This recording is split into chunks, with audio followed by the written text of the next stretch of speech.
ফুসফুস ও হৃদযন্ত্রের সংক্রমণ নিয়ে রাজধানীর এভারকেয়ার হাসপাতালের সিসিইউতে চিকিৎসাধীন বিএনপি চেয়ারপারসন বেগম খালেদা জিয়া।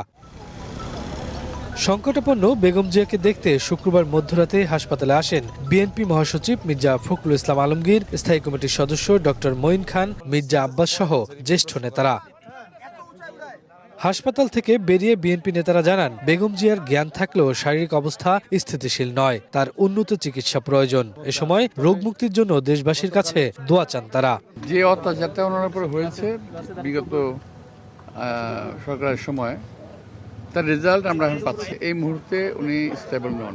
দেশের মা, বোন, ভাই, মুরব্বী যারা আছেন তারা যেন ব্যক্তিগতভাবে একটু দোয়া করেন ওনার জন্য।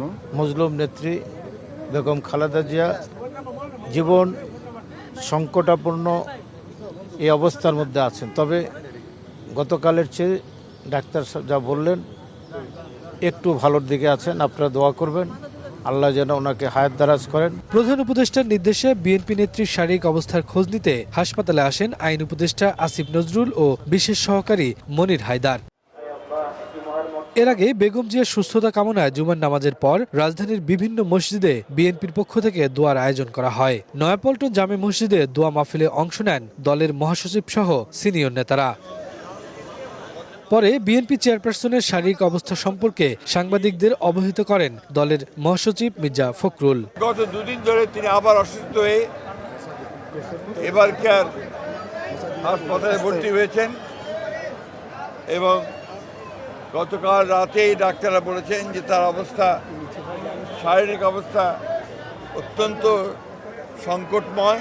রাজধানীর পাশাপাশি জুমার নামাজ শেষে দেশের বিভিন্ন স্থানে মসজিদে দোয়া ও মোনাজাত অনুষ্ঠিত হয়। বিএনপি চেয়ারপারসনের রোগ মুক্তি কামনায় এতে যোগ দেন তৃণমূলের নেতাকর্মীরা।